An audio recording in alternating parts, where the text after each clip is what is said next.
Pokoknya apapun yang terjadi ke depan gitu ya, adik harus kuliah gitu, adik harus menempuh pendidikan sampai setinggi-tingginya. Apapun yang terjadi, adik harus kuliah. Itu yang memotivasi saya, kenapa saya harus survive gitu ya untuk menempuh pendidikan. Itu salah satunya adalah keinginan ibu saya.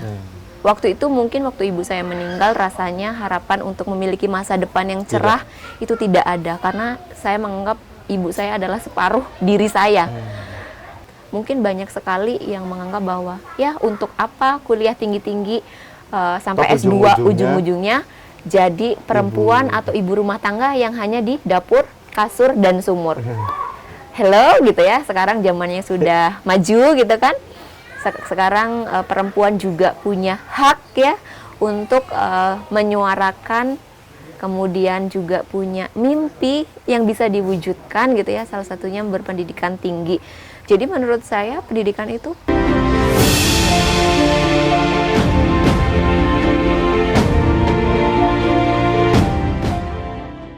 Om Swastiastu, salam rahayu pemirsa Hindu Channel. Suasananya mungkin agak berbeda dengan video-video sebelumnya. Kita bersama dengan tokoh Hindu, bersama dengan juga anak muda. Nah, keperbedaannya itu juga tentu saja membuat Hindu Channel tergugah dengan kisah anak muda yang dari kampung ya, dari desa, kemudian merantau di Bali, karena kan beberapa saudara kita ada yang merantau di Jakarta kebanyakan. Nah, kali ini merantaunya di Bali dan sampai menempuh pendidikan ya S1, S2 itu di Bali. Langsung saja kita sapa nama gadis atau perempuan yang cantik, manis, berwibawa. Ini adalah Dewi Yunairi, S.Phil MAG. Swastiastu. Swastiastu. Bu apa Mbak ini kan orang Jawa? Mbak aja. Mbak ya. Mas berarti. Miko. Nah, di suku Jawa tapi tinggal di Bali. Tinggal di Bali. Sementara ya. Aslinya di? Aslinya kalau orang tua itu dari Jawa. Jawa. Kemudian Jawa mana? orang tua kalau bapak Banyuwangi. Banyuwangi. Kalau ibu memang dari leluhurnya dari Blitar. Blitar. Tapi memang sudah lahir di Lampung. Berarti orang tua? Orang tua di Lampung. Kebetulan saya lahirnya di Palembang. Jadi anak Nusantara ya. Benar. Nah, ini kenapa kok bisa di Bali? Kalau mengapa gitu ya, 8 tahun yang lalu tepatnya temen-temennya itu nggak ada di Bali? Nggak ada. Jadi saya sebatang kara di Bali, benar-benar. Jadi emang keluarga semua di Lampung dan di Jawa, dan saya sendiri merantau ke Bali. Gitu. Di Balinya Bali mana? Saya Denpasar, Mas. Denpasar. Kebetulan posisi kita saat ini di Denpasar. Betul. Jadi saya tinggal yang ada di posisi ini di Denpasar. Kita lihat sibuk sekali di media sosial dan juga mungkin di gitu ya, orang Bali, lihatnya TV. sibuk kayaknya. Tapi saya asli orang Pringsewu juga loh Mbak, tapi kok jarang ketemu. Iya, kita padahal tetanggaan ya sebenarnya, tetangga kecamatan gitu. Masih satu kabupaten gitu ya. Nah, mungkin yang menjadi pertanyaan pertama itu kenapa kok bisa merantau di Bali? Di Bali, kenapa nggak di Jakarta aja, kan gitu. Nah, apalagi kok dengar-dengar 8 tahun di Bali. Betul. Memang nggak kangen dengan keluarga, memang nggak kangen dengan desa, daerah, kan gitu. Kenapa? Iya. Kenapa ya? Kalau ditanya kenapa, sebenarnya 8 tahun yang lalu ya, tepatnya di Januari 2023 ini, tepat 8 tahun tinggal di Bali. Jadi 8 tahun yang lalu merantau ke Bali karena memang pengen menempuh pendidikan. Jadi sebelumnya tertunda, yang sebelumnya harusnya saya kuliah di tahun 2014. Tapi karena kondisi perekonomian waktu itu sedang tidak baik-baik saja di Lampung. Rencana udah daftar kuliah di Jogja waktu itu. Jadi saya lulus SMA 2014. Kemudian tapi sebelum lulus ternyata ibu saya meninggal, dan sehingga dana yang disiapkan untuk biaya pendidikan harus dialokasikan ke sana gitu. sedih ya ceritanya. Belum mulai udah sedih ya. Jadi ya begitu, jadi saya memutuskan untuk menunda 1 tahun kuliah gitu kan, untuk beradaptasi. Kemudian dapat info nih ceritanya, dapat info kalau mau nggak kuliah di Bali gitu kan. Waktu itu juga sempat ragu karena di Bali tidak punya siapa-siapa gitu kan, terlebih maksudnya hanya memang sebatang kara gitu. Jadi benar-benar modalnya adalah nekat gitu kan. Jadi siapa tahu ya mengadu nasib gitu ke daerah orang gitu kan. Akhirnya waktu itu memaksakan diri untuk berangkat gitu. Nah waktu itu juga di Bali gimana gitu kan, nggak punya siapa-siapa gitu kan, terus tinggalnya sama siapa, terus makannya gimana, pasti pertanyaannya seperti itu. Jadi kalau flashback 8 tahun yang lalu, kebetulan ada orang baik gitu ya yang mau menampung saya selama 1,5 tahun sebelum akhirnya saya hidup mandiri di Bali gitu ya, mulai dari kerja serabutan ya, apa aja saya ambil gitu ya, mulai dari kerja di counter handphone, kemudian ngajar les privat. Jadi kayak hampir semua pekerjaan waktu itu pernah saya lewati gitu untuk bisa bertahan dan sampai di titik ini gitu Mas. Nah ini Mbak Dewi, jadi tadi sempat disinggung sedikit terkait dengan kondisi keluarga. Betul. Gitu kan. Ketika orang yang beranggapan bahwa kalau ingin hidup di Bali itu tidak cukup hanya, apalagi sampai 8 tahun, ini tidak mudah. Kita bolehlah melihat perjuangannya, tadi sedikit disampaikan tentang jual apa di counter dan lain sebagainya. Seberapa besar support mungkin Swargi ya, Swargi Ibu, apakah memang sudah ada benih-benih pada saat Ibu masih ada, kamu harus kuliah, kamu harus menempuh pendidikan. Nah, ketika orang tua sudah tidak ada, Mbak Dewi mengingat itu sehingga Mbak Dewi memperjuangkan itu. Betul Mas, jadi dulu waktu ingat sekali, saya SMA pun saya disekolahkan di salah satu SMA yang menurut saya itu zaman itu ya mahal, bahkan dibandingkan waktu itu SMA swasta ya gitu. Karena apa? Orang tua menginginkan anaknya mendapatkan pendidikan yang terbaik gitu. Itu salah satu alasannya. Kemudian juga almarhum ibu saya waktu itu pernah saya ingat sekali sampai saat ini mengatakan bahwa bahasa Jawanya nduk gitu ya. Kalau di Indonesia kan ya nak, dek gitu ya. Pokoknya apapun yang terjadi ke depan gitu ya, adik harus kuliah gitu. Adik harus menempuh pendidikan sampai setinggi-tingginya. Apapun yang terjadi, adik harus kuliah. Itu yang memotivasi saya, kenapa saya harus survive gitu ya untuk menempuh pendidikan. Itu salah satunya adalah keinginan ibu saya.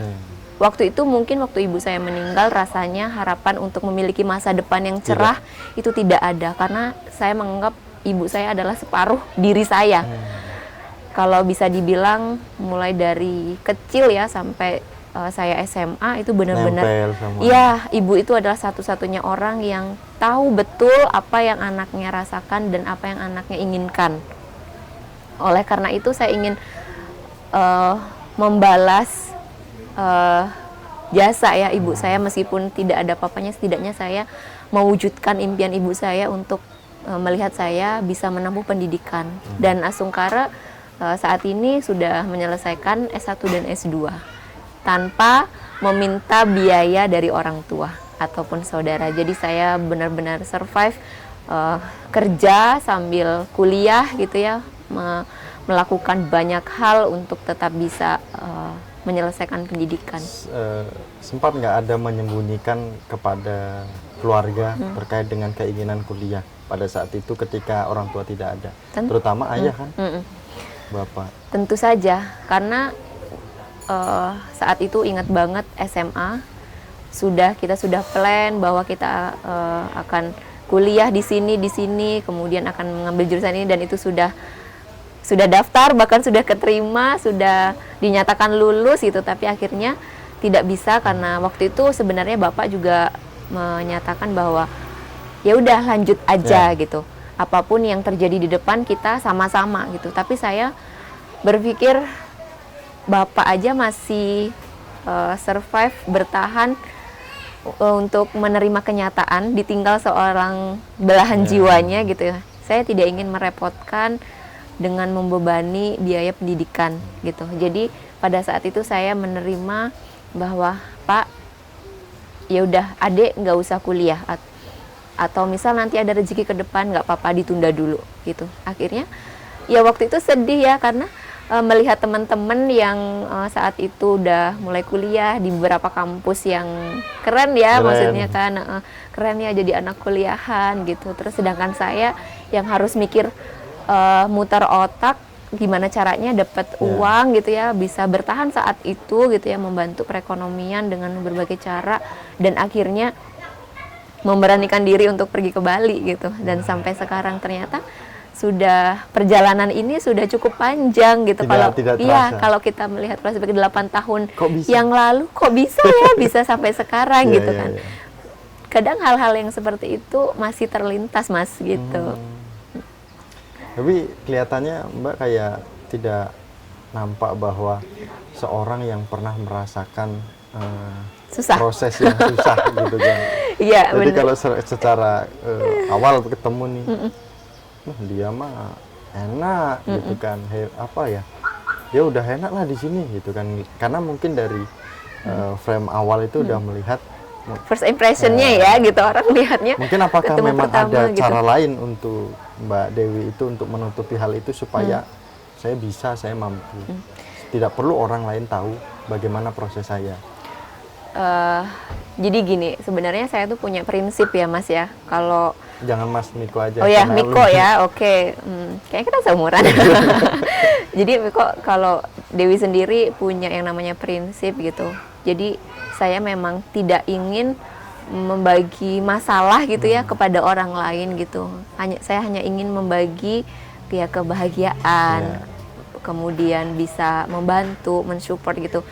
Maksudnya gini, kadang kita berpikir bahwa orang lain pun juga punya masalah yang mungkin lebih berat dari kita gitu, ya kan?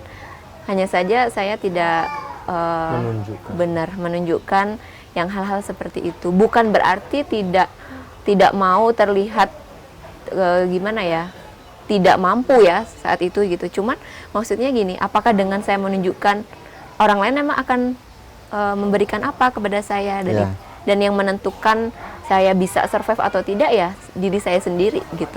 Jadi sejauh ini benar-benar prinsip yang saya yakini bahwa apalagi saat ini sosial media ya makin merajalela, orang dengan sangat gampangnya mengakses sosial media, kemudian menyebarkan gitu kan. Dan mungkin di sosial media saya cukup aktif gitu ya, kalau teman-teman mungkin pemirsa Hindu Channel gitu ingin kenal lebih lanjut gitu ya, dalam artian berteman gitu ya, nanti bisa kunjungi Instagram atau Facebook saya cukup aktif di sosial media. Tapi memang di sana tidak pernah menunjukkan yang permasalahan gitu ya, masalah-masalah itu memang seharusnya tidak ditunjukkan di sosial media gitu. Sosial media adalah media berbagi ya, seseruan, kemudian ya achievement gitu ya, maksudnya dengan tujuan memotivasi juga orang bahwa kita bisa loh melewati hal-hal sulit, masa-masa sulit kalau kita mau berusaha gitu Mas. Nah, pemirsa Hindu Channel, ketika kita mendengar sedikit pernyataan dari seorang anak muda dari kampung, dari desa, masalah itu bisa mendorong kita itu menjadikan seseorang yang bisa berguna bagi lingkungan tentu saja. Nah, Mbak Dewi sudah melakukan itu dengan di Bali bisa berproses. Nah, masalah-masalah keluarga, masalah-masalah kehidupan sehari-hari sebelumnya itu menjadi bahan motivasi. Nah, pertanyaan lagi, seberapa pentingkah pendidikan sehingga keterpurukannya itu malah membuat semangat Mbak Dewi pada kali ini? Apa yang melatar belakangnya semangatnya kok pendidikan itu? Apa pentingnya pendidikan itu? Kalau menurut Dewi pribadi apakah hanya sekedar bagian lampiasan saja kan gitu? Tentu saja tidak. Kayaknya kalau pelampiasan nggak nyampe S2 ya gitu. Maksudnya itu sesuatu hal yang tidak mudah gitu ya untuk tercapai gitu kan. Tapi ada yang dimana hal-hal itu juga ditanamkan oleh orang tua saya, bahwa sesungguhnya bekal yang abadi itu adalah pendidikan, ilmu gitu. Orang tua saya pernah bilang kalau bapak kasih uang 100 juta misalnya, itu akan habis, tidak ada nilainya. Tapi jika uang 100 juta dipakai untuk biaya pendidikan, itu manfaatnya akan lebih banyak. Bahkan kita bisa berbagi ilmu ke siapapun gitu. Artinya kenapa pendidikan itu penting ya teman-teman? Dalam proses pendidikan memang tidak diajarkan proses kehidupan gitu. Tetapi dengan punya bekal ilmu di pendidikan gitu, kita bisa mengolah apa yang harusnya kita lakukan dalam kehidupan sehari-hari. Itu yang tidak saya dapatkan di luar menempuh pendidikan gitu. Jadi bagaimana pendidikan ini bisa balance dengan ilmu kehidupan, ya ini bagaimana kita memberikan sudut pandang gitu. Jadi ketika dalam pendidikan kita bisa mengolah dalam kehidupan sehari-hari, itu akan menjadikan kita mempermudah gitu loh, mempermudah menjalankan step by step prosesnya gitu. Mungkin proses itu nggak ada yang gampang ya gitu. Mungkin kalau teman-teman seperti Miko tadi bilang kayaknya Mbak Dewi enak ya sekarang gitu kan, kelihatannya enak ya gitu. Tapi kebanyakan orang tidak mau tahu prosesnya. Nah itu yang penting perlu kita garis bawahi, bahwa pendidikan ini sesungguhnya juga bisa membantu kita dalam kehidupan sehari-hari gitu. Terlebih lagi bagaimana kita bisa mengolahnya, kemudian bisa melihat suatu masalah dengan berbagai sudut pandang gitu, ya kan? Karena menurut saya di dunia pendidikan itu ya, terutama di perkuliahan ya, dari S1, S2, saya banyak banget belajar bagaimana kita melihat sebuah masalah, bagaimana kita menyelesaikan sebuah masalah. Itu yang jadi penting. Komunikasi itu yang paling penting. Karena ketika kita tidak paham masalahnya dan tidak bisa mengolahnya gitu, itu akan kita telan mentah-mentah itu masalah gitu. Dan untuk menyelesaikannya pun akan lebih sulit gitu ya. Jadi yang menurut orang kapasitas masalah itu kan beda-beda ya. Mungkin masalah saya bisa jadi lebih berat atau lebih ringan dari Miko gitu ya. Tetapi ketika kita samakan persepsi dulu nih gitu, dengan apa? Dengan adanya ilmu ini gitu. Itu membalanskan antara ilmu dan juga kehidupan sehari-hari ini. Jadi menurut saya sangat penting ya pendidikan itu gitu. Dan mungkin banyak sekali yang menganggap bahwa ya untuk apa kuliah tinggi-tinggi sampai S2 ujung-ujungnya jadi perempuan atau ibu rumah tangga yang hanya di dapur, kasur, dan sumur. Hello gitu ya, sekarang zamannya sudah maju gitu kan. Sekarang perempuan juga punya hak ya untuk menyuarakan, kemudian juga punya mimpi yang bisa diwujudkan gitu ya, salah satunya berpendidikan tinggi. Jadi menurut saya pendidikan itu penting gitu ya. Mungkin waktu itu kalau saya menyerah di tahun 2014 gitu ya, mungkin saya tidak akan menikmati pendidikan S1 dan S2 ya.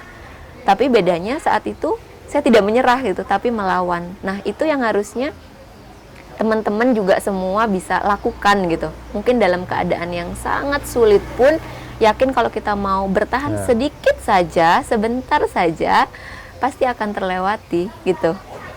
Nah ini yang menarik lagi, tadi itu menyebutkan dulu kalau seandainya saya itu menyerah, tidak melawan, mungkin tidak akan menikmati proses proses menjadi seorang anak kampung yang jadi S1 dan S2 gitu. Tapi yang menjadi pertanyaan lagi, adakah proses yang sangat menyentuh ketika di Bali sendirian, terus tidak ada uang, mungkin tidak ada akses untuk keluar kemana, pakai kendaraan atau gimana, mungkin ada nggak sih titik di mana pada saat itu menyentuh sekali dalam kehidupan Mbak Dewi? Ada dong tentunya gitu ya, namanya juga waktu itu kan ikut orang Ikut gitu orang. kan, kemudian memutuskan untuk mandiri dengan segala keterbatasannya gitu. Kalau boleh jujur, awal sekali saya kerja di sebuah counter handphone ya, jaga jual pulsa yang kayak gitu-gitu, itu waktu itu gajinya 1 juta, sedangkan 1 juta. saya harus membayar kos 500 Bayar ribu. kos. Nggak mungkin saya hidup dengan uang 500 ribu saat itu kan. Tetapi saya tidak diam dan tidak pasrah begitu saja gitu. Dan ini mungkin juga tidak diketahui ya sama orang tua saya, karena memang saya tidak pernah cerita bagaimana survive-nya saya di sini gitu. Tapi waktu itu dengan uang 500 ribu ternyata bisa membawa saya pada jalan-jalan yang lain. Saya dipertemukan dengan orang-orang yang membukakan jalan untuk bisa mendapatkan penghasilan lebih gitu kan, sehingga saya bisa cukup sampai akhir bulan gitu. Jadi waktu itu ngerasain gajian pertama itu ya udah lewat gitu aja gitu kan. Gimana sih rasanya punya uang gitu ya, Belum kuliah. 1 juta 2 juta gitu di rekening waktu itu ya gitu, pengen gitu punya penghasilan sendiri, tapi ya gimana, namanya juga berjuang gitu ya. Waktu itu sadar banget bahwa yakin ini akan berlalu gitu. Mungkin kalau ceritanya Tidak semua loh orang berpikiran seperti ya itu. betul, itu yang mungkin saya juga beruntung karena ikut beberapa organisasi juga ya, sehingga lebih membuka mindset saya untuk gimana sih proses itu, apa sih sebenarnya proses itu, apa sih sebenarnya yang dicari atau goals dari sebuah proses gitu. Itu sebenarnya yang perlu kita tanamkan sehingga kita mencintai proses gitu. Yang saat ini mungkin orang-orang belum lakukan adalah belum cinta sama prosesnya, pengennya hasilnya aja yang cepat. Padahal untuk mendapatkan hasil yang banyak butuh proses yang cukup berat gitu loh, nggak mudah gitu. Kita bisa melihat sih memang orang-orang yang sukses yang memang dari nol ya, entah pengusaha, entah akademisi gitu, mereka pasti melewati proses yang sangat tidak enak gitu. Bahkan untuk diceritakan saja, orang lain merasakan bahwa kayaknya aku nggak bisa ada di posisi kamu gitu, ya kan? Tapi balik lagi, bisa gitu, bisa kalau misalnya kita mau, bisa. Itu sih Miko. Nah kemudian kenapa kok ambilnya di Jakarta dan kuliah di mana pada saat itu? Nggak ngambilnya di kalau Bali. Ini S1-nya di S1-nya di Bali. S1-nya di Bali. Nah, S2-nya juga di Bali. S2-nya di Bali. Betul. Kampus apa? Kemarin di S1-nya di Institut Hindu Dharma Negeri Denpasar. Kemudian S2-nya di Universitas Hindu Negeri apa? di Gusti Bagus Sugriwo. Jadi sebenarnya IHDN, kemudian udah di-upgrade jadi universitas. Saya filsafat. Filsafat S1-nya? Iya. S2-nya? S2-nya magister agama. Jadi background-nya agama. Background-nya agama nih. Jadi Tapi saat ini lagi bergelutnya ke bisnis sih gitu. Tapi bagaimana? Nah ini penting juga. Kenapa kok nggak nyambung gitu kuliahnya sama hampir saya mau kerjaannya? nanyakan itu tadi. Iya kan biasanya yang orang sering tanya kok nggak nyambung jurusan sama kerjaannya gitu. Justru ketika kita berani melawan arus gitu, itu kayak menurut saya itu sebuah nilai plusnya gitu. Mungkin kalau misalnya menggelutinya bidang A, kemudian kerjanya juga di bidang A, udah biasa nggak sih? Ya kan? Biasa. Tapi bagaimana kita bisa menggunakan ilmu yang kita dapat di dunia yang berbeda. Nah, itu yang paling penting. Nanti ketika di bisnis diterapkan proses jadi bagaimana yang sudah didapat pada saat di perguruan tinggi dan juga di organisasi.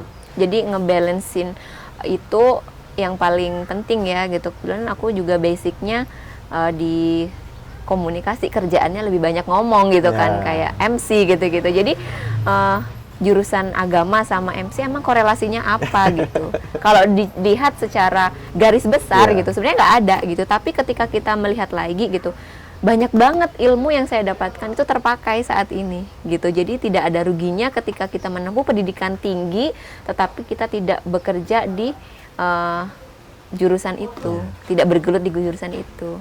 Ini kalau misalnya kita sampai cerita terus-terusan bisa berhari-hari. Enggak, ini kalau diceritakan 1 tahun. 1 tahun. Ini udah berapa menit? Ini 8 tahun disingkat dalam beberapa menit saja ya. Iya. Karena nah, mungkin apa yang disampaikan Mbak Dewi ini menjadikan inspirasi untuk kita semua anak muda tentu saja, yang juga secara tidak langsung ada beberapa poin tadi yang sama mungkin dirasakan oleh generasi Hindu, mungkin yang sedang berproses ingin kuliah atau ingin menempuh pendidikan atau yang sedang proses menempuh pendidikan kan gitu. Nah, apa sebenarnya poin pesan inti dalam kehidupan Mbak Dewi ini yang dapat bisa menjadi inspirasi bagi anak adik-adik kita, generasi Hindu dan juga saya secara pribadi kan gitu. Silahkan Mbak. Ya, Miko, sebenarnya kalau dibilang saat ini gitu ya, saya juga masih melewati namanya proses itu. Saat ini pun saya sedang berproses.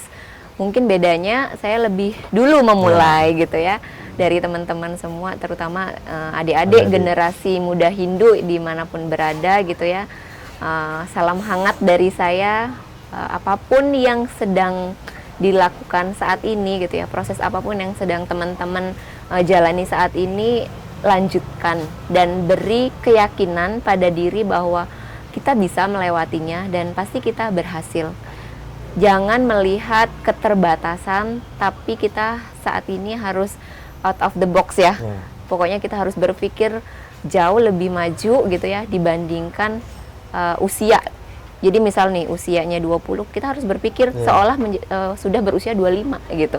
Sehingga apa? Sehingga tidak ada celah untuk bersantai, tidak ada celah untuk berpasrah, tidak ada celah untuk ya sudahlah gitu. Mungkin ini takdir gitu. Takdir bisa dirubah gitu. Ya kan? Takdir bisa dirubah kalau kita mau merubahnya. Tapi ketika kita sudah pasrah dengan keadaan gitu, ya sudah selesai. Perjuanganmu sudah selesai. Jadi intinya nikmati proses dan beri keyakinan pada diri bahwa kita bisa kemudian mencari solusi apa nih yang bisa saya lakukan biar bisa selangkah lebih maju gitu.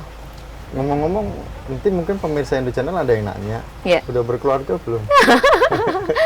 Kebetulan belum, masih single gitu ya. Pacar sudah ada. Takut nanti kalau sampai nggak menyebutkan sudah ada. Iya. Berlanjut banyak prosesnya. Nanti yang main ke Instagram ya. Instagram. Ya kebetulan ini belum. Umur berapa kalau boleh tahu? Ya 20-an lah. Ya. Kalau 20, saya aja udah 20-an juga ya seumuran udah, kali ya. Seumuran lah gitu kan. Ya, ada seperempat abad lah. Seperempat abad. Rencana kapan? Apanya? Ada rencana proses untuk ya mengimbangi kehidupan gitu ya. Ya, rencana pastinya ada gitu ya. Untuk kapannya belum bisa memberi kepastian ya gitu. Ditunggu aja informasinya benar-benar. Karena ya tentu saja minta doanya lah kepada semua pemirsa Hindu Channel gitu ya. Kita bisa support saling bahu-membahu gitu ya untuk generasi muda Hindu supaya kedepannya generasi muda Hindu ini lebih berkualitas. Berarti rencana di Bali mau sampai tahun kapan? Berapa tahun proses di Bali rencana? Rencana cukup sekitar 8 sampai 9 tahun. Jadi mungkin tahun. ini tahun terakhir. Tahun terakhir. Berarti nanti mau di kampung? Iya, rencana saya mau berjuang di Lampung gitu ya, mengembangkan ya bisnis kecil-kecilan, bisnis dan juga SDM ya di sana. Terutama saya sangat melihat keadaan sekarang gitu ya, generasi muda Hindu, adik-adik gitu ya. Saya benar-benar ingin membantu benar di Lampung gitu ya. Semoga juga dilancarkan rencana ini gitu ya. Minta supportnya juga Miko. Jadi nanti mungkin ketika kembali ke Lampung juga bisa mengembangkan juga di sana gitu. Nah, juga kan dari pemirsa Hindu Channel dan juga tim Hindu Channel meminta Mbak Dewi untuk ya umat Hindu di Bali, di Lampung, di Sulawesi, di mana tadi? Palembang, untuk Sumatera. Menyaksikan Hindu Channel ya, selalu like, comment, dan subscribe gitu, silakan. Benar. Jadi pemirsa dan seluruh umat Hindu ya, yang terutama di seluruh penjuru.